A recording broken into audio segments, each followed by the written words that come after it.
So we're on the fourth episode of World of Tea podcast, and we started this podcast with the goal of learning and sharing our learning journey about tea with our community, tea community, and the people who are on our newsletter and following us. And we met last week at the store, and we spoke about the business you work at, and because of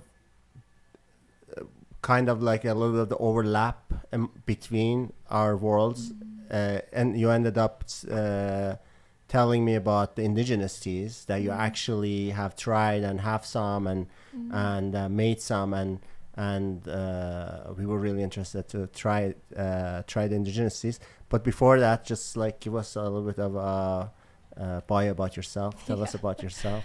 Who is Kaylee? Yeah, I'll give a little bit of context. I work just down the road, a couple blocks away at Traceable Textiles, which is a hand-woven textile company here in Edmonton, Alberta. And that's where the crossover came, was talking about nature, talking about plants. I was sharing that we do natural dyes with things like tansy, coreopsis, marigolds. And in our conversation about tea, I also am a budding herbalist and am taking herbalism training currently. Actually, you're getting education on herbalism. I had no idea about that. So do that. That's interesting. Yeah, Wild Rose College. Oh, cool. Which Terry Willard is the person who created it. He's from Alberta, now lives on the coast, and it's all online. They do a few different one-off programs, and then they have a full diploma program and then a master clinical herbalist program as well. So I'm in the diploma, like the Practical Herbalist Diploma, so for myself and for my community. Can you like elaborate more on what a herbalist is? Yeah. Because when you say herbalist, to me, it's I think about someone who is dealing with herbal medicine, perhaps. But I think maybe it's a little bit more broader than that for other uses, like what you guys doing at Traceable Textiles. Totally, yeah. The world of herbs. From my understanding, herbalism is the use of medicine, the use of herbs as medicine. My introduction to herbs came from being in nature. I had an outdoor education instructor teach me about plants, and I started learning about the medicinal properties of plants. And so I was interested in, when we walk into the forest, there's a medicine cabinet, there's a grocery store, there's so much out there that we don't know. Herbalism is different to something like medicine, where they synthesize and they take maybe plant properties and they create medicine out of them that will really target something, or synthetics. Herbalism works with the whole body. It's holistic and it takes time. There's more of a relationship with the plant than just taking a drug to alleviate a symptom, for example. And they can be a lot less, they can be really powerful and medicinal, but they can also be a lot less intense because they work with the whole body instead of a specific part of the body, like a drug. So when it comes to herbal medicine, I think there's kind of like from like the modern medicine, there's always this view that there's always side effects, there's always a trade-off, like whatever, the drug works magic right away, but there is a big trade-off always. Is there sometimes that with herbal medicine too? You do have to consider contraindications. So you do have to think about, if you have, say if you're pregnant, there's certain herbs that you would want to use and that you wouldn't want to use. That's true. I've heard people who are pregnant shouldn't have like hibiscus. Great example. Another thing... Or not have too much of it. Another thing to think about would be something like ginger. Even if you have a ton of ginger, like say you have an upset stomach and you have a ton of ginger and your body is not used to the ginger, you could have gripping in your stomach. And so in herbal medicine, we often bring different herbs together to create one tea to help soothe the medicine through the body. So with ginger, you would have a digestive aid, or you would add something like chamomile, which is soothing and relaxing for the body. So you get So it offsets some of the effects you don't want in there. Yes. Okay, And you can, what's lovely about herbalism and herbal medicine is that you can start learning each individual herb to ingest and take a tea or take a salve for specifically what you need. I think that's what I love about it so much, is just seeing what the medicine is doing and what is actually going into my body. I see. Mm-hmm. Very interesting. And then you told me about some teas you have made. Do you want to show us some of the teas you made? Yeah, I definitely can. Should I No, like we have actually camera set up right on this here? tray Okay. here, right here. I can, you can, yeah, you can talk about it. We will have that, and I can also make them here. I'm gonna. I was thinking if there is any specific way of making it, let me know. Anything I can get you a specific type of pot or an infuser. Mm-hmm. We can also just go gong fu style and make it in this thing in small amounts, and then so we can really test it. That's what I've been doing with a lot of teas. Great. What do you think? Yeah, something I'd love to share just before that is an ethical harvesting. Mm-hmm. So the plants that I have, some of them are from the land, some of them are wild plants, and then some of them are cultivated in my garden or a garden that I've been tending to. And specifically when I'm wild harvesting, I have been offered and gifted and shown the teachings of protocol for wild harvesting. So I bring tobacco. Hello, we have Baby here. a baby here. Yeah, Sarah's here with her baby. But yeah, I've been shown ethical harvesting, so making sure that you never take the first one you see. So it can get really exciting to start learning about the plants that are in our backyard. And we have to make sure that we're not just taking them all and then they are no longer growing for us. Oh, I see. So they can propagate. Yeah, The exactly. reason for not taking the first one you see, like, why is that? Two things on my journey that I've experienced with that teaching. One of them is sometimes there's only one. For example, morel mushrooms. There's been times where I've been in the forest and I'm looking for them and I see one and it's so exciting. The only one though. But it's the only one there. So you shouldn't pick it. So you should leave it You there should, and then look explore. around, Okay. forage a Yeah. little more, That and makes then sense, yeah. see if there's a Totally. lot, then start taking some. Yeah. It also slows you down. So something else that can happen in our world in general and when you're foraging is this excitement of finding something. And part of protocol, part of ethical harvesting, and part of the magic of native plants and indigenous ways of being is the relationship that you're building. And just like a relationship with anybody, slowing down, getting to know the plant, getting to know the person is a part of that process and a part of the healing process. So if you're going out to harvest medicine, part of that healing process is the connection to the medicine. At least that's the experience that I've had and the teachings that have been passed on. Yeah, to that me. makes sense. Just not something I would have ever thought of myself. Totally. Yeah. And then there's an offering. So it could be a prayer, it could be a song, it could be tobacco, it could be a piece of your hair. Just as, again, like anything, if you're meeting something for the first time, how would you want to show up and how would you want to say your thanks and your gratitude for taking something? There's a reciprocity that happens. There's a beautiful book called Braiding Sweetgrass by Robin Wall Kimmerer, and she talks about going into the land and how it's important for humans to go and to connect to nature, how it's not about being scared of taking, it's just about learning how to be in relationship with the land.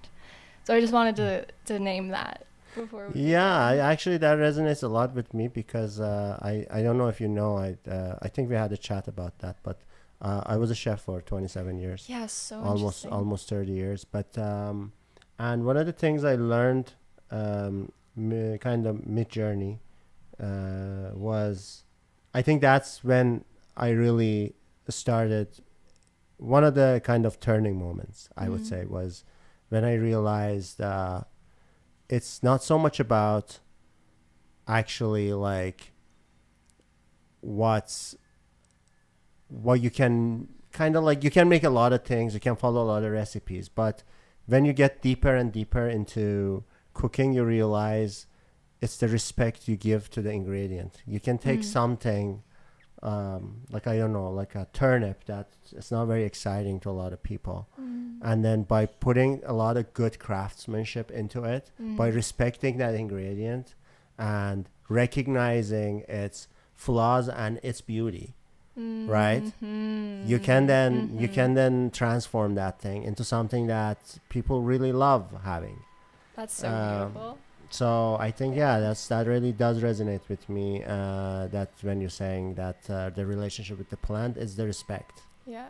In a way, to me, it's the respect that you give the plant, and of course, in turn, you'll be able to get more from it. Yeah.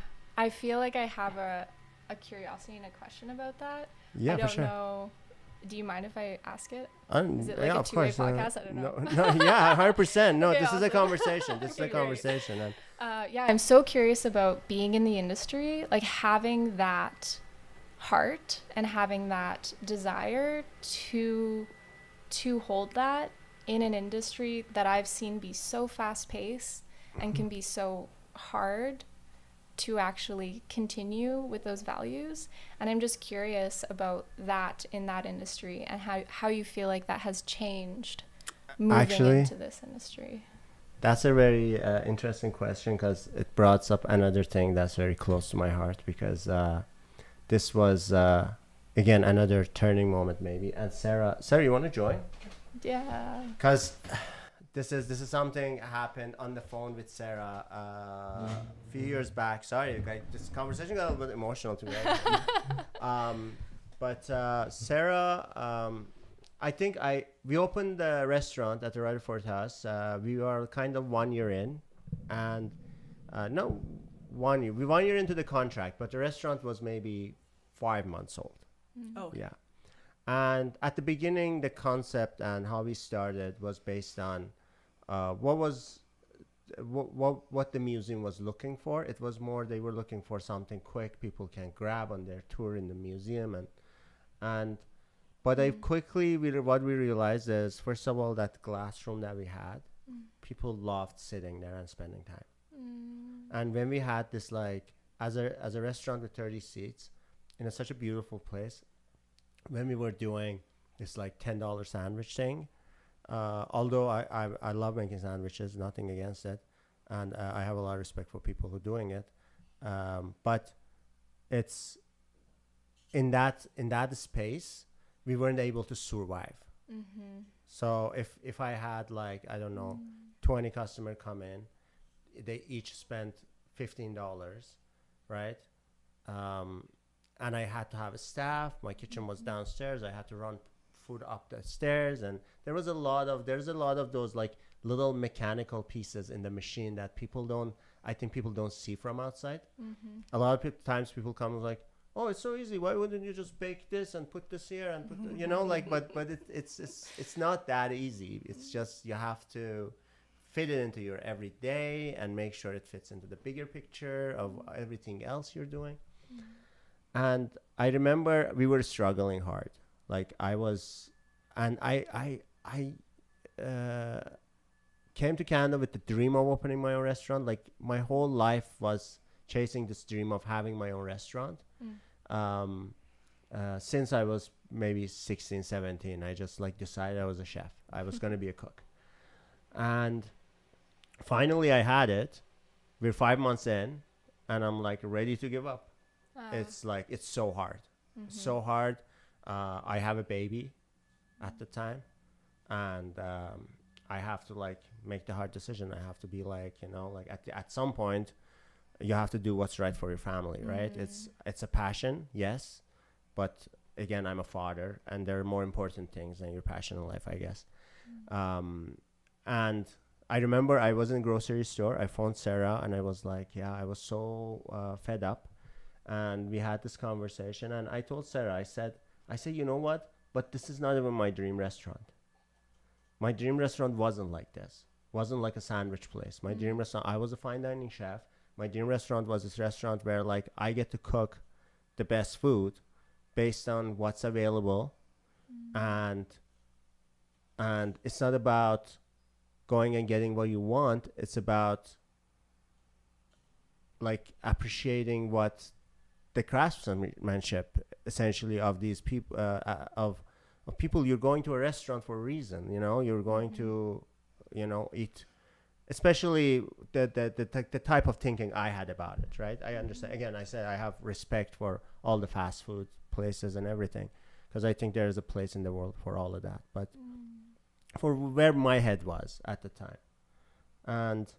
and I think what happened was we were like, I said, you know what, the hell with it. I'm kind of already ready to give up anyways. So we just let's do what we want. Like, I'm going to do 3-course lunches, 4-course brunches. We do only set menus for dinner. And we completely flipped the concept. Wow. Like, and we didn't even ask for permission. I think it was that day you said, I'm buying this and I'm making chicken pot pie, and that's what's available today. I was so, because we didn't ask for permission, because I was so over of it. I was like, if they say you're not allowed to do it, I'll just be like, okay, then I'm out. Yeah. Because like, it wasn't doing it for us. It wasn't working. And what happened? You say, I'll let you talk about the rest of where it went from there. It just got busier and busier, and people were like, people would come in and you'd say, this is what, it was literally like, this is the menu, this is what the chef made today, this is what he's serving. They were delighted that they didn't have to make a decision. So delighted. Cool. And some people, the only would be like, oh, well, like, I'm a vegetarian.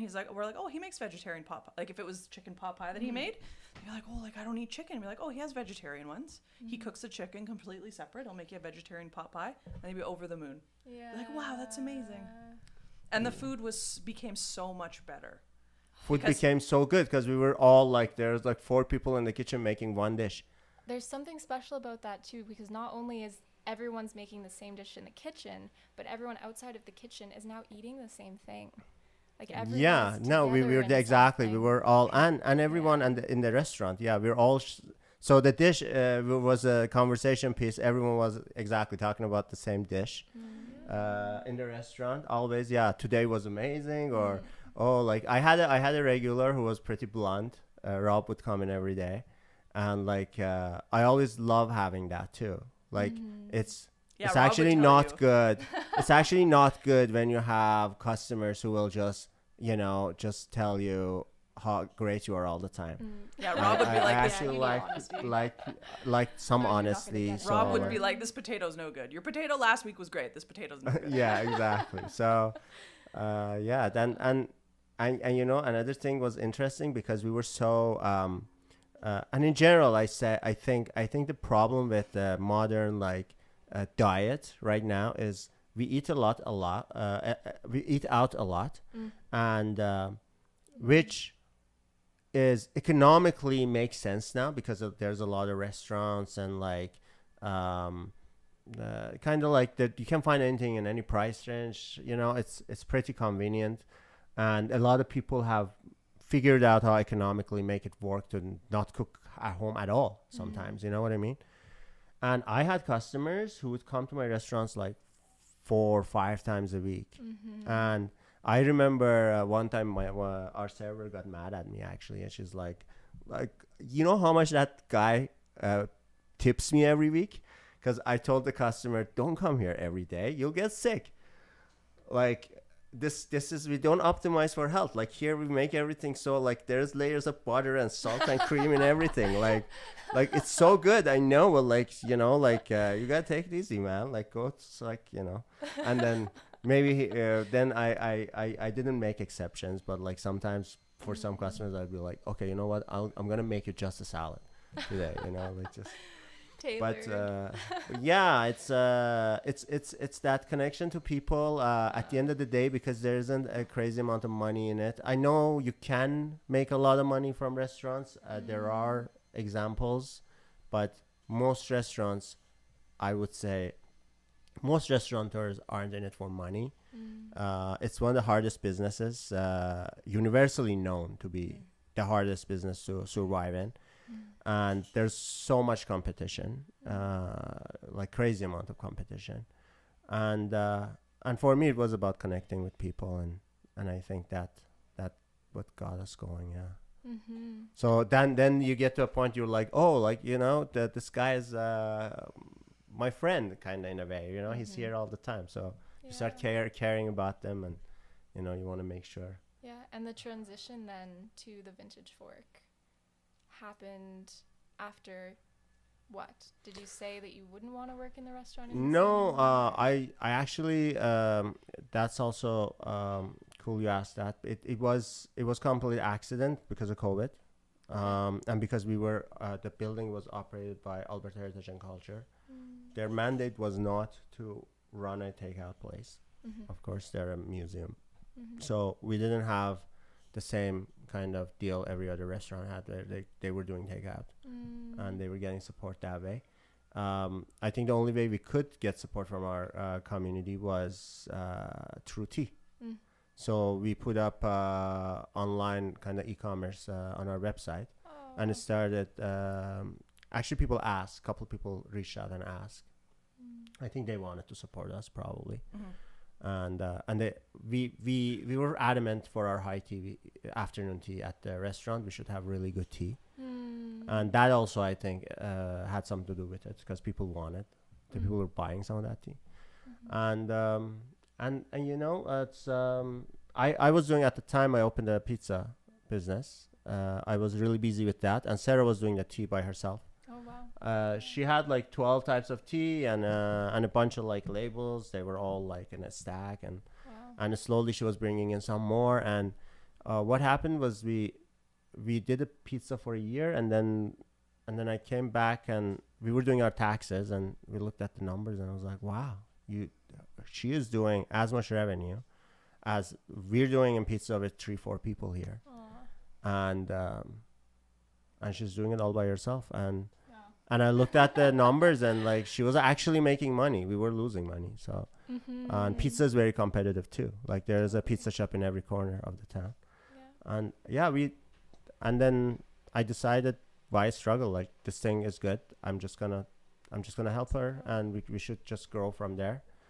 And when I came in, we brought way more system into the kind of. That's when things really started, when you let the pizza go and decided to go make the tea shop happen. We decided this is our business, we're gonna just go all in, and from there it was a great learning journey. I was chatting with a lady in China who harvests tea and from like ancient tea trees. Like, this is a very cool story. Actually, we're trying to connect to our audience as well. And I was telling her once. She taught me a lot just in a course of a chat in a couple of days, and I was telling her, I was saying, I'm from Iran, and we drink tea all day long. Like, it is going all day long we call it a samovar. It's like a thing that has hot water in it, and it has a little thing on top, crown on top, where you could put your teapot on top, and because of the steam from heating up the water, your tea up there also stays warm. It's kind of a Russian thing, samovar it's called, and it's very common in Iran, in those parts of the world. And we had tea all day long. We basically, any kid, like from the age of 6, I'd imagine I would have been drinking 3-4 cups of tea every day. And then older we got, even more, maybe 10-15, you know what I mean? And what's so fascinating is I never had thought about it much, which is like, go to a store and just get whatever tea on the shelf, whatever brand our family was using, and I never thought there was much more to it. You know, I didn't even seeing some fruit teas, I was a little bit like, wow, there could be fruit teas back in the day. You know, before getting into the whole restaurant business. I think I started learning a lot when we started the restaurant. Well, enough about us. I want to try some of these and learn from you what you have to all right, tell us today. Well, maybe I'll begin opening up this one, which is Labrador Tea. I've I had heard people about phone that. and ask for Labrador tea, Okay. and I'm like, Yes. no, I don't have I'll anything. pass it around the table first before we go to the screen. That smells very like sage-like kind of. What is the plant? It's a shrub. It's a shrub. So you can tell that it's Labrador tea if you take one of the leaves. On the underneath of the leaf, it's orange and it's fuzzy. Oh, So it's this a has the hair. very- See? Very particular. You know, leaf. like, did you know tea also have this hair? The fuzzy? No. It has it. It has it not as this much probably. Yeah. Yeah, but that is actually one of the signs of quality Camellia sinensis leaf. Is like if you look at your brew, you'll see little hairs floating in it. Okay, cool. Wow. Yeah, in the sunlight you can see it. I had no idea. Yeah. Yeah, that Interesting. And what is the plant? The plant has a name. Do you know it? I don't know the Latin name. That's Do you something wanna that look we that could up? look up. Can- Yeah. Labrador tea. Yeah. Yeah. I can look that Those up. are I'm not quite there on my level of knowledge. That's why. That's why we have. The Amanda data. here. Yeah, that'll be. Should I like brew some of this for us? Yeah, we can. Try. Is it one of the ones that you can drink daily, or you I wouldn't drink it daily. you should be careful how much you drink? Kinda? Yeah.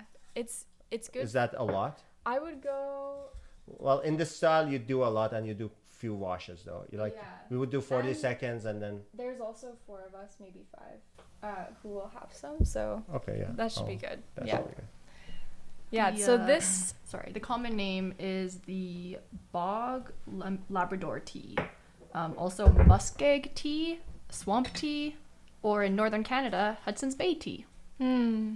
And I don't know if you guys have seen it, like little flowers. Does that look right?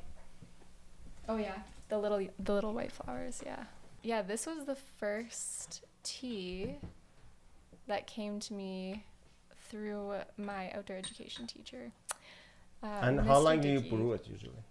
So I would brew it for no more than 2 minutes. Oh, okay. So Yeah. that's good because we put a lot in there. We should just keep it. Yeah. That's a really cool little pot. And the color is always that light, or you get more color out of it usually? That's Usually the color. yeah, this is also dried tea. If you had fresh tea, I think the color would be darker. Oh, so it is also brewed fresh, like fresh it, leaves. it, it can be brewed fresh for sure. Yeah. Yeah. And this And it does have Bit of a tinge to it. this is very new for me, like all of the taking a look at each tea like this. So it's good. We're learning from each other a little bit, right? Yeah, definitely. And then I'll get you some. Thank you. Get you some. Thank you. Thank you. And Lily, come get some Labrador tea.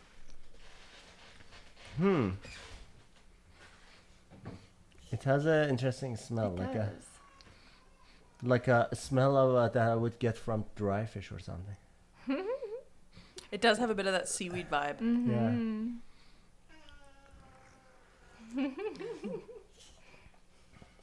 Oh, that's good.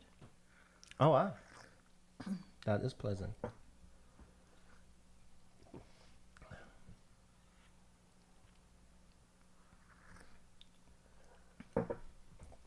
So, and these are not processed like tea, so because the leaves are not rolled or anything, they're just like No. straight up open. Yeah, I'm gonna do just the one leaves. more steep of it definitely. to see if it gives more. Kinda. So you said this was the first one you ever learned? How long ago was that? I was 14. Okay. Yeah, so it was a really long time ago. And I was camping with my outdoor education class. Oh yeah, And so we brewed it over the fire for the first time. And most teachers in that setting, when they're teaching kids about something, you say, like, now's not the time to forage it. You know, like, they teach you about it, but they just, liability-wise, they'll often say don't. So me and my friends, late into the evening, we went and foraged Labrador tea and brewed a little bit over the fire, which was That's awesome. really Probably such a special. good memory. Yeah, very, very, yeah. Yeah. Something about making tea over the fire, I really enjoy it. Yeah, Like super actually special. boiling the water and like having like dirty kettle. that yeah. you just Camping. Yeah, Ashes, exactly. ashes if you don't have a lid on it. Yeah. yeah. Yeah, it's interesting you're talking about rolled tea. A tea that I didn't bring with me today. Maybe you've heard of it before. It's called Ivan Chai. And it's a fireweed tea, a fireweed leaf tea. Fireweed is Once you said to me, I think. Yeah, go ahead. Yeah, explain. Yeah. it's a really tall plant that has purple pink flowers on the top and then these long leaves coming off from the bottom. And Ivan Chai is made by fermenting the leaves. So you'll take the leaves fresh and you'll roll them in your hands, and then you'll place them in a jar for 2 to 4 days. And every day you'll open up the jar to let it Let air the gas out. Yeah, and then close it again, and it's like a wet ferment of the leaves. And then after it's been fermented for those 2 to 4 days, then you they dry dry it. Yeah, Uh-huh. and it's like a little rolled it kind of looks like Oolong that's similar. Yeah, and seems like a very similar process to process oolong. too. Yeah. Interesting. Yeah. That's what do some oolongs are fermented? I don't know if all are. I was actually wondering about that. Can you Google that? Yes, I Are can. all oolongs fermented?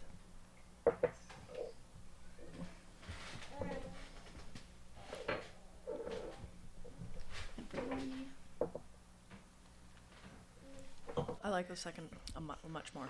Oh, it did give. Yeah, totally. Nice. I like them both actually. I find I can taste it But much more. it Yeah, gives this does have more now flavor. Yeah. you get more of I a really complex like, flavor from. very like Yeah. light teas in general though. I typically like those. Yeah. Yeah, something about tea. I think one of the things a lot of people don't get about tea is the subtlety. I think it's supposed to be subtle. Like, I feel like coffee kind of punches you in the face Yeah. as you take a sip. Yeah. But like tea is like you have to really dig in, kind of like. Yeah. So- yeah. Sorry, I think I found the oolong tea here. I asked Google, are all oolong teas fermented? And the AI overview says, yes, oolong tea is considered fermented. But when you go and you read a little bit further, it looks like it says green tea is unfermented and it's oxidized. Yep. And black tea is fully fermented. Fully oxidized. Fully oxidized. Um, Cool. But oolong tea is fermented. That's what makes it oolong. Yeah, it says One of they the all things are, that makes though, it just oolong. I guess just differently classified. Very cool. Nice. What is the next on the? Let me. I think, well, I would probably go with this one. What Which that is one? this is a very special tea. I'm currently building a cabin up north, and part of that, building from raw land, means a lot of clearing of brush. And the brush up there has a bunch of this, which is called Usnea or old man's beard, and it's actually a lichen. And this tea came to me a couple of years ago. The medicinal qualities of Usnea are really good for respiratory, and they almost look like when you think of your respiratory, It looks like those little, lungs. like, It looks looks like all the like your bronchi lungs, areas. yeah. Exactly. Alveoli. Yeah, so that's a way to connect. Sometimes with certain plants, you'll have these signatures, and the plant will have a signature for what it is good for in the body. This is one of those medicines that does that. And right now, it also takes a long time to grow, which is why it's so special that I have such a big jar of it. But it's because we're building, and every time that I clear trees, I've been taking the Usnea off and drying it. So if it was available commercially, it would have been an expensive tea. Yeah, it would be, and because it takes a long time to grow, kind of like old growth forest. So you forage this Yes. yourself? Yes. So if I was to offer you money for that I right don't now, know. how I'm much would like- you how much would you be taking I to reckon part it- with it? Yeah, I it's recognize hard to that smell. say. I grew Yeah. up like in the country, and I reckon that Yeah. smells. And like I'm my saying country. I'm not gonna buy it from, but I'm saying hypothetically. I you know, can't, it's I like- don't have a price at the moment. I'm like, I haven't sold any of the teas that I've had at this point in my life have been gifted. Like I've gifted them to people, and so I don't That one's know. similar. I don't have an answer for you at the moment. Sorry, I have to do more research. I'm a tea tradesman. I have to. I have to find out. Yeah. What would be the value? So this tea came to me when I was on the West Coast in Vancouver Island, and I actually had a really bad respiratory infection. And I was walking a dog, I was out in the land, and there was this branch that had fallen, and this Usnea looked so bright. Like, it was almost like it was glowing at me, and I decided to take some home. And there was someone there who was an herbalist, and he shared with me that that particular plant is really good for respiratory infections. So that's a way that the plants can the relationship that you begin to have with the plants and the way that they show up in your life, because they're totally alive living things, and That's true. the more that we connect to the plants, the more that they can help us and we can help them. So this plant is very special to me for that reason. It showed up at a special moment. It showed up in at your a life. very important time of my life. And it's a blessing to have so much of it in a time where respiratory infections obviously are very common.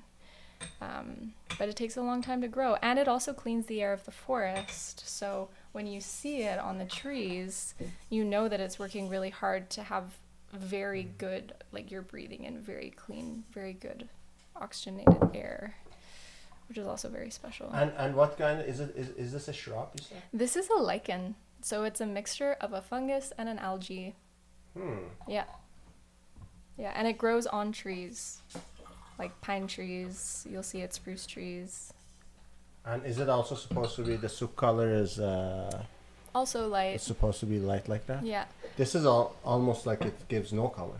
Yeah. It's pretty Light. much And watercolor.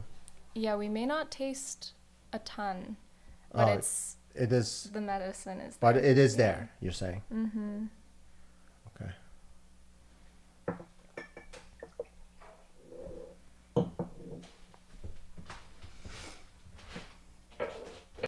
It definitely has a smell like. Reminds me. Have you had natural gum from a tree? Oh, like the sap. The sap. Uh-huh. It has. Do you think it has a little bit of a sappy? It smells like some kind of food to me, but I can't place it.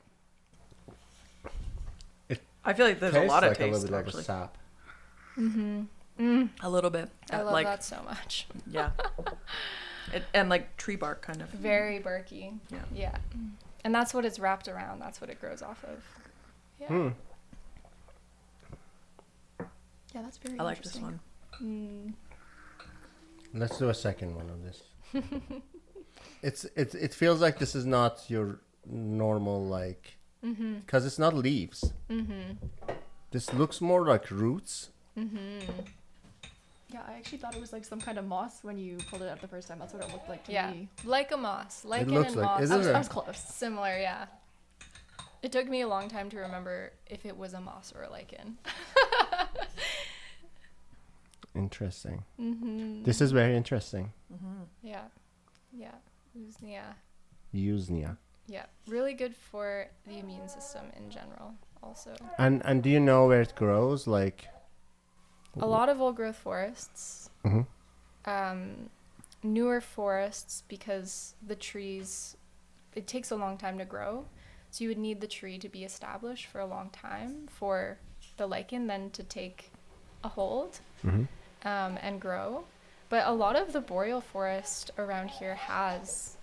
And yeah, this comes from about an hour and a half north of Edmonton. Of Edmonton. And also near river systems.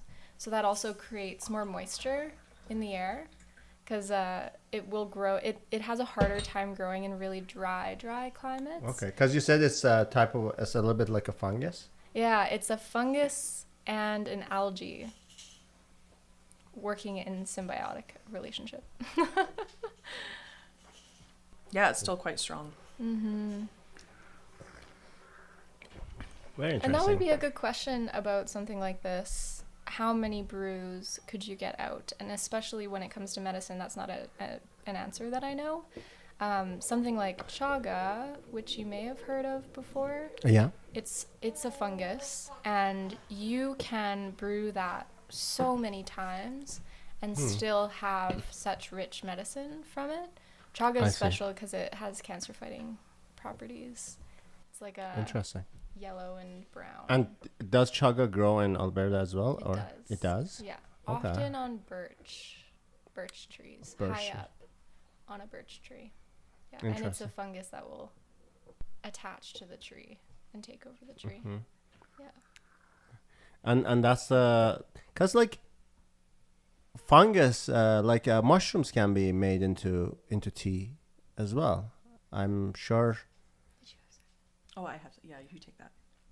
you can also give it to pets if you. Aw.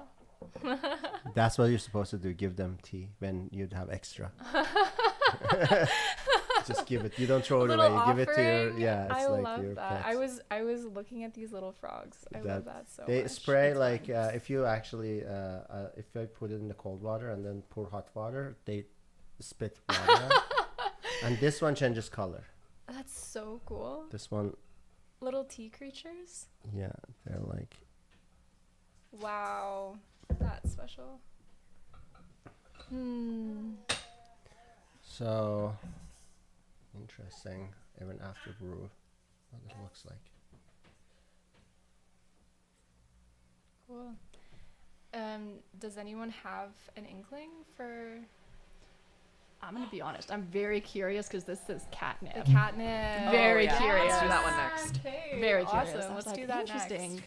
So Sweet. we can have catnip too. Is it? Does it? Yes, we can. Yeah, that was the Sorry, first thing I should thought of. I talk was to like, the for microphone. humans? Do we get a high drinking catnip? We do not. It We is do not? actually a mild sedative for humans, so it's really Oh. relaxing. For It is humans. relaxing. Yeah, for But cats get high. yeah, yeah, and we'll open it up. You can smell it. It's also a part It's of so the mint hilarious family. when cats find catnip. know. Maybe we can Yeah, make I an love offering to all the catnips. neighborhood cats Yes. at the end of the podcast. Yes, we definitely. And I we have can so film much. it. Just Yeah. throw some catnip so I bet 15 cats will show up. My catnip went crazy this year, so like Oh, it it's smells so good. it's You grew this every- one? Yes, everybody Kinda with smells like cats will be getting catnip for Christmas. Oh, okay. And what's interesting This does about smell it, good. it grows as the plant, but it's not until you like mull it with your hands that it gives off the scent that makes cats crazy. So they won't go to your plant unless they Until figure you- out that if you they kinda chew like- or rub okay. it, then Like sage, kind of. If you mull it, it gives. then us- it gives the smell. Do you so should I like pack a lot? Like, cause I know the raspberry leaves, for example, Yeah. you have to like yeah, yeah. yeah, so- you can do for From the like bowl. the type of Yeah. leaf it is, that just gives me the feeling. It Yeah. feels like yeah. Yeah, and I love the taste, and the smell is really interesting. I also grew lemon balm this year, which looks so similar to catnip. They're such similar plants. They're both in the mint family, but the smell is distinct, especially once So they're catnip dried. is in the mint family. Catnip is in the Oh, mint I didn't know family. it smelled like mint. We Yeah. have a tea Yeah. that has lemon balm in it. Yeah. Our belly become has lemon balm in it, and Yeah. people are like, "Oh, is this lemony?" It's like, no, it's Yeah. actually part of the mint family. And what's it interesting- enhances the mint of the belly become tea. Totally. And the mint, catnip, and lemon balm, they're all like relaxing for digestion. Yeah. All three of them are relaxing for digestion. That mint family is just so good for the belly. So catnip has good for digestive too. kind of Yeah. properties as well. Yeah, and it's a relaxant, so calming. I never thought I was gonna drink catnip. Me Me neither. neither. I was a little I'm worried actually and a little excited when I I'm saw actually it. excited about it I because know. I'm very curious though. curious, yeah.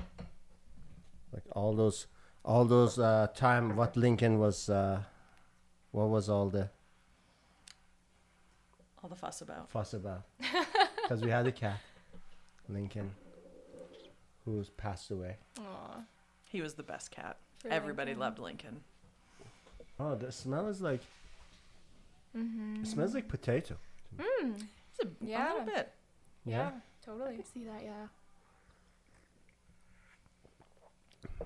Oh yeah. Oh, That's this a is, good strong brew That's too. I was gonna say that's pretty strong. That's a strong brew. That is very nice. It is like actually. potatoey and minty at the end. Yeah. Mhm. Really A bit, interesting. like almost just like a bite, like a little bite. A little I bite of could mint at the totally end. make a broth out of this and make Oh, some that would sort be of a like good. a some sort of a soup, Oh, you know, like totally. Good. very Yeah. savory. That reminds Yeah, me very of like savory. a nettle, like making a nettle soup. Nettle's another one that I don't have here right now. There's so many that I could like. I couldn't bring the whole shelf. But Totally. nettle tea is I don't know if it's in the mint family. That would be something to look up because it may be. But it has, you can make soup out of nettle, and it has a frothiness to it, which creates almost like a milky soup, and it has a very unique flavor as well. We have a tea that has nettle in it. I can't remember if it's Lullaby or Spearmint Harmony. Okay. But one of our teas has nettle. Is one of the ingredients is nettle. Yeah, I'd be interested to see if it's a part of the mint family or not. 'Cause I don't know. I'm gonna probably not say this right. Urticaria? Urticaria. Yeah. Something like that. And it says like also nettle family here. I mean, you would know more about this, but that's the Wikipedia page there. Oh yeah, Urtica diaca. So it's its own family. Then the Urtica. Okay, which I imagine hemp would be maybe in this as well. Oh, this is a brew. Yeah, that's a big one. So not part of But the I really actually family. enjoyed the it's like flavor. its own little thing. Yeah. Interesting. Almost has dill in it. A little bit. Like, Mm-hmm. like a potato salad with dill in it. Oh, yeah, yeah, you're right. It, yeah. it totally has dill flavor. Thank you. I'm also a dill fan. That's so fun. Never will I drink this the same. I totally use this in cooking. I'm really loving the second brews. I like the second one on this Second one. brews are the best brews. Yeah. It's Oh wow, there's so much. it's supposed to more because it opens up the leaves kind of. And then once they sit in there, they also like kind of still. Once you pour the second time the water on, Yeah. kind of releases This is the so most. flavorful. The Yeah, I most, really like the this. most Like- intense Yeah. comes in the second. This is super intense. I feel like I get like 3 different waves of flavors. It's almost too intense for me. I'm like, whoo. That's happened to me with I grapes a love lot. the savoriness, kind of the umami like in it. it. Yeah. I would like to have offer that it to my pets. Too all much. day, but I like it. No, this pet will drink that. Cool. Okay. Well, thanks, Catnip. This is a really fun experience for me because, of course, I drink tea, but not really in this way where I'm around a table and I'm doing multiple brews. And considering the flavor notes, like this feels so fun for me. So thank you all. Oh, thanks for coming. It's also pretty new to me, yeah. I like it though. Very communal. Yeah. And like that's a part of that relationship with the plant, you know, like I have my own relationship with these plants. Having grown it from seed, having harvested it, having it be its second year, collecting more seeds now for this year, but I haven't had this relationship with the plant, and so it's cool to have that be a part of the experience. We have a couple of more. Do you have? I'd like to try the raspberry leaf. Awesome. We have a raspberry leaf in our shop. I would love to see the difference. Yeah. Okay. I'll give that to you. And I don't know if you know a bit about raspberry leaf. I know that it's really important for like women's health. Yes. And it's one of those things where like you're when you're pregnant you shouldn't drink it, but then at the very end when you're about to go into labor you should drink it. That's right. And it's supposed to help with menstrual cramps and Yes. other like menopausal symptoms as well. Like it's like a women's powerhouse tea kind of. It is. That must be like all the raspberry dark chocolate too. That must be where that comes in. Yeah. It's also a part of the rose family. It's kind of fun, which is why it has the thorns on it. Oh yeah, they do. Yeah, they're prickly. Yeah, I haven't picked a raspberry bush in so long. The Edmonton back alleyways. We have raspberry bushes in our Yeah, it's like backyard. everywhere in Yeah. Edmonton. Yeah. And the leaves are abundant, which is really awesome. Yes, Which they is are, like even in our one of those backyard. things. Yeah. I don't know. Like for example, this raspberry leaves was probably one thing we can completely go local. Oh, totally, Yeah. for sure. If and I wonder like where's our raspberry leaves coming from, Sarah? I'd have to investigate. I don't know. Yeah, I think yeah, that's- and see, because yeah, you could do. It smells the same definitely. as ours. You go on their website and it'll say your back alley. Yeah. Yeah. Bonus points if you see us picking them. Yeah, that's right. Come and pick your next brew. Yeah, fresh raspberry leaves are also really amazing. That's typically what I do. If I'm on my menstrual cycle, I'll go to the backyard and I'll just pick leaves for myself. Yeah, fresh leaves. And the color is Gold. Oh, I like the color. very, very nice color, actually. I love the smell. I do too. Smells like a candle, but like in the best way. This is definitely a little bit yeah. different than our raspberry leaves. Do you think? No, I think it's pretty similar. A raspberry leaf should be a raspberry leaf, right? Well, it depends where Depends it comes from. where it's maybe. grown and Yeah, and circumstances. something that I've been really curious about this year is time of harvest. Yeah, That's something that I noticed with the fireweed was the leaves and the fermentation, because there was more of a process that I was involved in. I noticed, what would this be like if the leaves were more mature? What would it be like with like just after the frost or something like that, like a rose hip? So I'm curious about time of harvest for different teas too. It's not something that I know. It does make a difference for sure. Yeah. Yeah. That and also like what leaves you pick, I think makes a difference too. So are you Right. taking those top buds leaves and they call it the bud and the two leaf method, which is like how they pick tea. I know in tea it matters a lot. I imagine in other plants matter a lot. Yeah. Also the age of the plant. I didn't know this, but so I thought even we were experimenting with some tea tree seeds here to grow it. First of all, it's almost impossible to kind of like get them to germinate. That was a bit of an epic failure when we That's tried like our own. yeah, It we was totally almost fell impossible. flat on It that. was It's so just hard like just to it find was seeds. For raspberry specifically? No, or- for the Camellia sinensis plant, we tried to grow for just tea like as an plant. experiment. Yeah, actually tea plant. plant. Yeah, Oh, Camellia okay. sinensis, and Yeah. it was really hard to cultivate because like it germinate like it we couldn't even get it to grow. Yeah. And maybe we should try again. Yeah. but, Maybe we should get you some seeds. Get you some seeds. Maybe you have a I could green try thumb. for Yeah, sure. see if you can grow it. Yeah. Go through the rigorous process Yeah. of like Seeing what it wants. yeah, exactly. And what I learned is you can grow a tea tree. First of all, first 5 years, the leaves are not good for tea. So it takes 5 years Flavor of before you that. actually can harvest it. Yeah. That is a long time. And best tea comes from ancient tea trees Right. that are hundreds or thousands of years old. Wow. And I was reading up on it of to why, and it's because the roots essentially have gotten deeper, and it has much more of a root system. Because of that, it's able to generate way more complexity, and some of these leaves that are harvested from tea trees that are over 200 years old. You see how we do 1, 2, 3 brews. A lot of these teas we did, like with this raspberry, probably we'll do 3, 4 brews for us. A lot of the good teas we have, like the pu'ers I have here, I could do 6, 7, 8 brews, Yeah. right? Awesome. But apparently these teas, and I haven't actually tested it yet myself, but and I've ordered some coming in. They're very expensive. We will try it. It's apparently you can brew it 12 brews Wow. Yeah. to 15 brews even. So it has more resin in the because did you know tea has resin?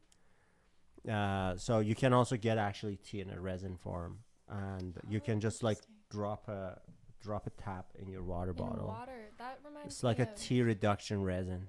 like shilajit. That's it's an Indian.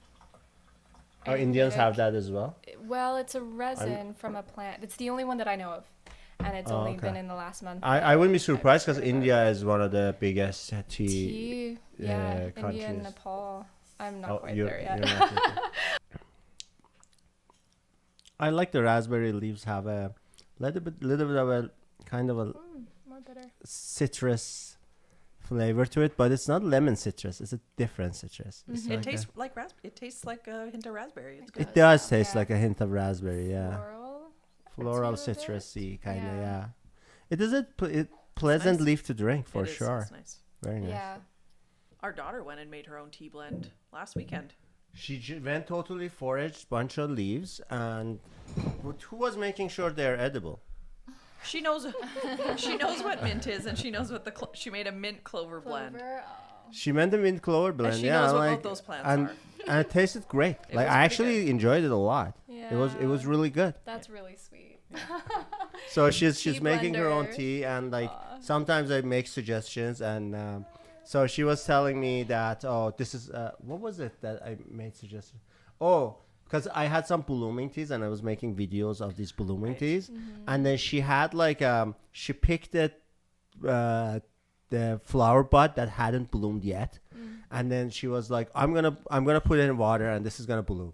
And I was telling her, no, I don't think it's gonna bloom, Jamie, because those blooming teas are actually dehydrated, and when they get rehydrated, that's why they're blooming.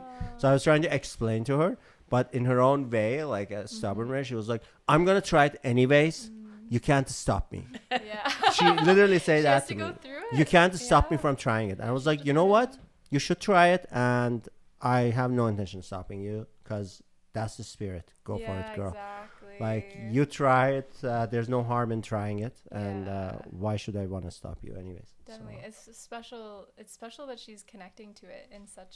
She loves plants and gardening. Yeah. And she Loves loves it. tea, actually. She loves fruit teas currently. Yeah. Like, she totally loves making tea for herself. Aw. Yeah. So that's. Yeah. I'm actually more curious about this. Should we go for this next and Yeah. then go for the peppermint? Because we all know what mint tastes like. So yeah, Yeah. go with that one. Okay. What is this? Horsetail? Horsetail. Yeah. Horsetail. It says other things. Perryville. Very well. That's where it was. It's where it was collected from. So horsetail is. Am I allowed to break Absolutely, yeah. it? Open it up, take a Horsetail smell. is. This looks like a pine tree. It's a really ancient plant. Often grows by waterways. It's one of the most interesting ancient smell. plants that we have. In North Canada, America. in North Yeah. America, really. Yeah. And it's really good for hair growth. So whether it's hair on your head or your cuticles, your eyelashes, your eyebrows, it's really good for making salves with it because of that. Like a salve for your cuticles, or like people put it in eyelash serums. And this is coming from like these are like indigenous people use them before, or Definitely. Yeah. is it coming? Is this an indigenous wisdom essentially? I'm asking. Yes. Or Yes. this is something. The first time that Is that too much? Maybe that's enough. That'll be good. That'll be perfect. The first time that I learned about horsetail was from an Indigenous woman. I was in Montreal, and she creates teas and creates salves, and she actually had an eyelash serum that she used horsetail in, and so we started talking about horsetail and the different uses of it. And we have a lot of it up north. So this is actually my first harvest. This year would be my first harvest of this tea. Oh, cool. Yeah. Have you done much harvesting outside of Alberta? I remember you said you did one thing by the West Coast, but have you done most of it in Alberta? Good question. I mean, I grew up in St. Albert. So I grew up north of Edmonton, and I guess I was 14 when I started to learn about plants, and then when I was 18 I moved to BC immediately, and I was in the snowboard world for a long time, and outdoor education and guiding, and so I was out in nature all of the time. And then I worked in Alberta near Rocky Mountain House, and I did natural interpretation, and so I would go out with kids and we would talk about plants like juniper berry and aspen, and it really instilled my love of sharing knowledge as well. And the owners of the outdoor education camp that I worked at, it's called Hela Ventures, HELA, because Henry and Lana were the ones who created it. Oh, interesting. Yeah, right. and it still exists today. Kids from Edmonton, sometimes Calgary, St. Albert, they go out for a few days, up to 2 weeks at a time, and just live in the cabins and out in the woods. And yeah, natural interpretation days were my favorite. Yeah, that sounds fun. It was Those super were always like the fun. best field trips too. When you gotta go out Yeah. to like the forests or super something. published. Totally. And you get to have school credits. So I went there as a kid Nice. and got Yeah, to do my that's awesome. comm, my Alberta comm. I'm also You're not. okay. Well, Ready. we're making the talk, so that's kind of on us all. It's a Because I couldn't, like, from the smell of the plant, didn't give me. But this also has a little bit of that CBD. Oh yeah. Yeah, I get this. And also a water plant, like near ponds, near riverways, Oh, okay. So near kind of that might lakes. explain it. Yeah. So and it grows as a. Is it a tree or a shrub or a? Maybe this is something that we look up because I don't remember. Yeah, what's this one called again? Sorry, Horsetail. Horsetail. It's like a very ancient plant.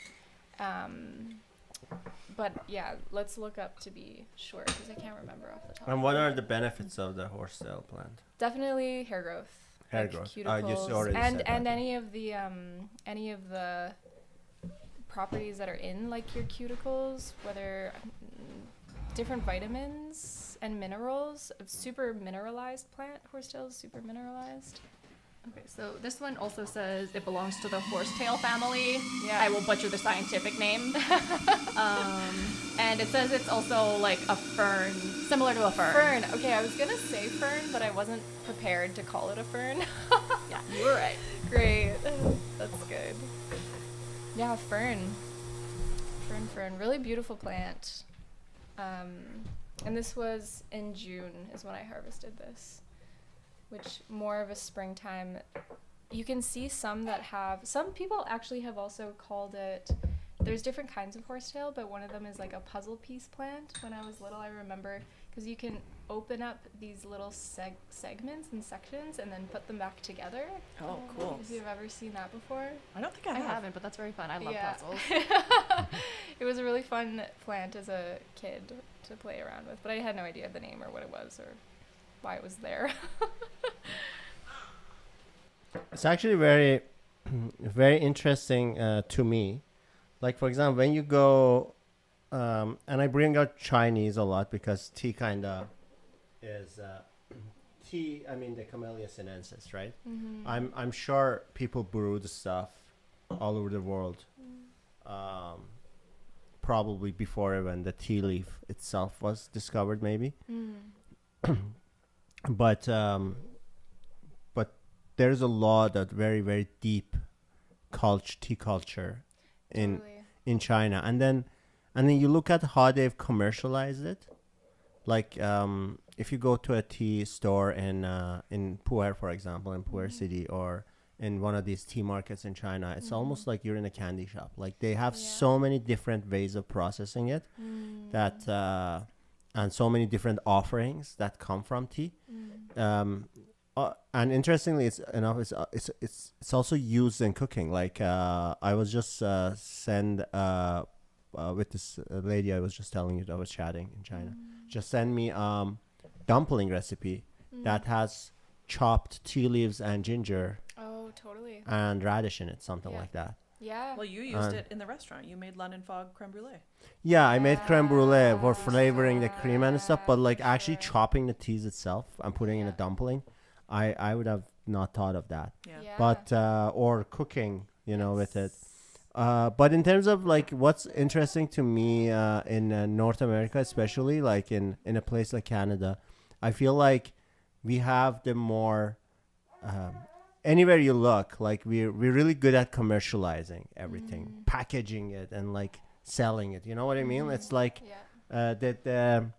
it's the capitalism mindset of like commercializing and profiting from everything. And then you come to know all these like different plants, indigenous plants here that like have medicinal qualities or even good taste. Like I would drink a few of these things. I would just drink it. There's at least a couple I drink it just because it tastes good. And it's very interesting. We haven't really don't have it coming. Like the Labrador tea isn't available commercially, or is it? I'm not aware. I've never found it commercially available. There's some places that you can find different teas, such as the Enjoy Center. I know that they'll have different foraged plants. And do you think they're doing small batches, but foragers around, like local foragers and stuff? I would imagine so, or they would be ordering from somewhere in Canada. I know that a lot of people are looking to find indigenous makers who are offering teas for people too. And I think a lot of people just don't know. You know, maybe they see these plants around, but they don't know the name, let alone what its uses, or if they could even have it or not. Now, this will be really interesting because... Yeah, this looks like a mush almost. Okay, so this is dandelion root. Mm-hmm. And you can use the entire plant of the dandelion. You can use the leaves, you can eat the flowers, you can use the root. And the way that I've prepared this is by roasting the root. So I've harvested root, dandelion root. I've chopped it up. I've roasted it in my oven as if you would roast coffee beans. Mm-hmm. And then I've ground it down into a powder. Roasted it from fresh? From fresh. Okay. Yeah, roasted it from fresh. And did it kind of like, once you roast it, was it like, did you just, what, did it like dry out or crisp up a little? Yeah, so it dries, and then it gets a little bit crispy, kind of like a coffee bean. Mm-hmm. And then you brew it how? The way that I brew it is like coffee, actually. So I have a little filter, and then I'll pour it through the filter. Do a pour over? I do a pour So, over. essentially here We can work, I think. yeah. This has a filter here. Too. Yeah, let's give it a give it a go. It's quite fine. Is that too much, or should I No. put That'll be a little bit more. a little bit more? That's perfect. Is Yeah. that good? Yeah, that'll be great. Yeah, The color super also is like earthy. very... People use it actually as You could color probably a coffee fabric. substitute. No, you guys could color fabric with this, no? Good question. Because I'm- it's already dyed my finger. Dyed your fingers. We could try some parts with the dyeing process. We have to be careful about what is color fast and what is light fast. So beets, for example, they'll dye something, but they'll wash out or they'll fade through the Oh, okay. light. So because you can dye something doesn't mean Doesn't mean that work. we use it for our blankets. Yeah. Mhm.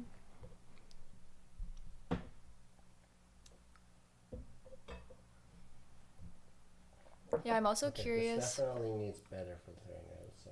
Yeah. But not terrible, no? Oh, it kind of smells like sunflower seeds. Oh, From interesting. all over there? Yeah, well, no, I smelled this. No. But to me, like, it smells like Oh sunflower yeah, it does. It seeds. totally does. Oh, that's cool. Yeah, the roots are like they're kind of white gray. Yeah, and it is. So is this your coffee or? Oh, wow. Yeah, I that's so don't dark. drink a lot of coffee, but I love dandelion root. And actually, there's quite a few people. Are you ready to? I am now, yeah. There's quite a few people who are growing dandelions and creating this here in Alberta. I'm not sure if they're at the farmer's market this year. I haven't seen them this year, but the Dandy couple, they actually they specify in dandelion tea, and they'll mix things like mint in with their dandelion and have a couple different blends. But it's, yeah, they're really lovely. It's like an elderly couple that just Very nice. at the market with dandelion I tea. definitely get the coffee taste from this. I see It that. does, There's- yeah. It yeah. totally has. Yeah. It's got like the aftertaste. That's very interesting. Mm-hmm. And it Very even has the interesting, yeah. color and everything too. Mm. Yeah, and you roast it like you would a bean, which I think is cool. You know what it tastes like? It's like drip coffee, like very. Yeah. I don't want to say cheap because but it tastes a little bit like cheap drip coffee. Mm-hmm. And Don't you think like? you could like, probably You know, like you'd gauge get out of your- like drip coffee. You could buy like just buy out of a grocery store. Kinda. totally. Yeah, you could probably gauge your amount, like how strong you want to make it to, just like coffee as well. Oh, okay. And it is also a digestive, just like coffee. Interesting. Yeah. You ever tried putting like milk or sugar in this, like making it like a coffee? I love honey. Honey, okay. Yeah, honey and milk is. I also actually prefer honey. Yeah. Same with my mint tea. For whatever reason, milk and honey in a mint tea is my favorite way to have mint. Interesting.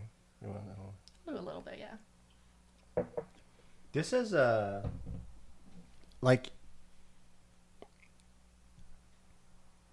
No, this is something you can make a business out of. Like you could make this and Totally. sell it as a Definitely coffee could. substitute. Yeah. Yeah. And a healthy coffee substitute. Like a lot of people Yes. might buy this. It Because is this actually already does happening. this. It's already out It there. is happening. Yeah. So I wasn't a genius here. But somebody. Well, it's always curious about how things come to be. Who decided to take the dandelion root and roast it? I'm not sure. Yeah, someone tried it. Someone tried it and then came to this, which is such a beautiful drink. And yeah, it's very good for you. It's good for your digestion. Dandelions in general are such a super And they're so abundant. plant. They're so abundant. You just want to make sure that they're not sprayed. So if you're gonna go out and forage for Oh, okay. leaves So or if flowers, you're on even the a roots, grass field or whatever, you they just might be. want to make sure that it's not sprayed. So if your own backyard is not sprayed, great. Making sure that your neighbors around you aren't spraying as 'Cause well. People also love spraying dandelions because They love them because they're abundant, but they're very good for us. no, they like spraying it because they spray it. I mean, Yeah, because there's a lot of them, they want to get rid of it. so much of them, and yet so much. Like for example, the tansy that we use for the blankets. It is also an invasive weed, but it creates such a beautiful dye. So we can go out and just forage it in industrial areas or wherever it is, because we're not drinking it as tea, and use it for dye baths. So we have an abundance of dye, like a really rich yellow color, which Yeah, then we can over dye with indigo or whatever it is that we want. we to have mix. indigo here as well. Like a as lot? as No. a as a plant, or is that a color? Indigo is a color. It's a but color. It's a plant. It's a plant as well. And we were sourcing from a women's collective in Bangladesh, I believe, but now we've found a source who grows it here in Edmonton, Oh, really? which is wild. So yeah, we'll be meeting with him in the next month to talk about sourcing the indigo exciting. here, which is really cool. If you could pick like any herb, any plant to like find and try, do you have one that's like at the top of your list? That I haven't found. Yeah. Oh, that's such an interesting question. Wow, not something I've 'Cause thought Do you of. have so a many plant out bucket there, you list? know. Plant bucket Yeah, list. something like that. I You'd definitely love to see in the wilderness. I definitely have a list of some mushrooms, Mm-hmm. but thinking about plants, oh, I love that. It's been really cool diving into my herbalism course because I'm starting to learn the names of plants that I've never seen. Mm-hmm. And it before this, it has always been the other way around, where I have not known a plant or its name, and then I find out about that plant through Someone or there was like it's a story that ends up happening or something that ends up unfolding for me. So that's a really curious question. I know for a really long time I was searching for blue lotus Mm-hmm. as a tea, and it's also a smoke blend. You can use blue lotus in a smoke blend, and it's really good for dream time. Oh, So that's a plant that I would love to see not dried. Like I'd love to, and I think I'd have to go to Egypt for that unless someone was growing it in their garden. sorry, which plant is that again? Blue lotus. A blue lotus? Yeah, the blue lotus plant. That would be one that comes to the top of my mind. But I'll have Is that to something ponder that grows in think about Canada? I don't know. I'm not can sure. Google that. Yeah, we can Blue Google it. We can lotus. see if anything is here. I have a feeling I actually read something about that. It grows in Asian countries, I think. Yeah. I was told This is very nice. Egypt. This is the mint. Yeah. Yep, very nice peppermint. The top result is North and tropical Africa, as well as Asia and the Mediterranean. Okay, so lots of different. I have many different opportunities Yeah, you got a to few happen about the choices. plants. Yeah. Pick where you want to travel to. Yeah. Yeah, it's a really. If you just go from North Africa into Asia, yeah. probably find it somewhere. Find it somewhere. Yeah. I really love. I did have the opportunity to go to Nepal for a month, quite a few years ago, and we went to some tea gardens there and got to see tea that has been Yeah, Nepal has a definitely. lot, and like rows and rows of really beautiful. Have you heard tea about the bushes. tea horse road? No. So this is a trade route. It's a very ancient old trade route and very dangerous to navigate. That goes from Yunnan, China, starts from there, and it has 5 different main paths. it has a main path and 5 different avenues that sub paths, I guess. Again, I'm learning more about it. I might not be 100% right about any of these things I'm talking about. So, but if you Google it, there's quite a bit of information out there about it. The ancient tea horse road, and one of the tea farmers I was connecting with was telling me that there is a lot of folk songs in Chinese about because it was such a hard to navigate trade route, and about stories of like husband going to deliver tea on this tea route, on this trade route, and all the pain of waiting for your loved one to come back, or are they gonna make it? Is there gonna be a storm? That kind of a lot of folk songs about that type of thing. And Nepal is basically at the end of the tea horse road. Nepal is not there. India is at the end. But it goes from China through Nepal into India. Wow. Yeah. Through the mountains, because tea grows on the mountains in those areas. So there is this is not a road that you can drive on. It's like a trail in the mountains, essentially. Yeah, totally. Yeah, when I was there, we were trekking, so we were by foot and getting to be in the villages without. Yeah, and I love that you brought up songs, and also I've been very interested in folktales. Like the way that songs or folktales will capture symbolism or medicine of different plants. For example, this January I was doing a deep dive into Briar Rose, which is the original folktale of Sleeping Beauty. And in that folktale, there's of course the rose. So there's a ton of symbolism around the rose as a plant, and flax, because that in the story is what they're spinning. And when you go into the deep dive of the folktale, you start to learn what the medicine of flax is just from the tale, because it's also flax is a woman's medicine. And the story of the original folktale of Sleeping Beauty or Briar Rose is a woman's medicine. It's a woman's coming of age story. It's the time where a woman comes of age and has her first bleed.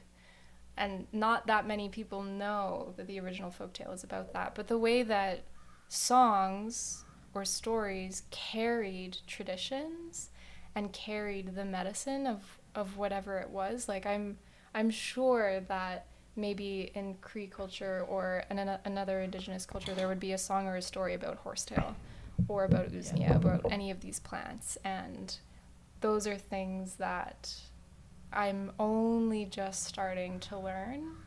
Is then, okay, so you have these plants or you have this knowledge, and then you have the protocol to go have a relationship. How do you pass on that knowledge in a way that invokes care or invokes relationship or invokes something, coming back to storytelling, how each of these plants have come into my life has been through some sort of story. And really a lot of my life has been being with the plant, and not only am I receiving the medicinal body benefits of the plant, there is some sort of symbolism that happens within my life when a plant shows up in my life too.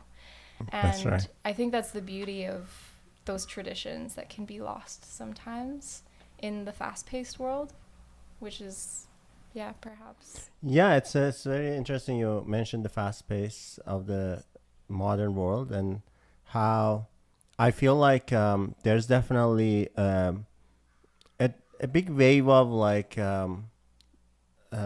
it's not new. It's probably started in 60s and 70s in the Western world, and it's catching up in I think in other parts of the world as well right now.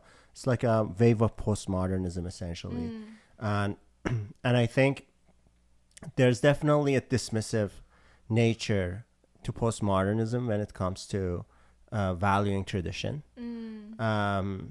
And it's interesting that you brought up that the value of tradition and these things that almost becoming lost arts, that I think we're so wrapped up in all this new stuff that we might lose some really valuable stuff, really valuable things.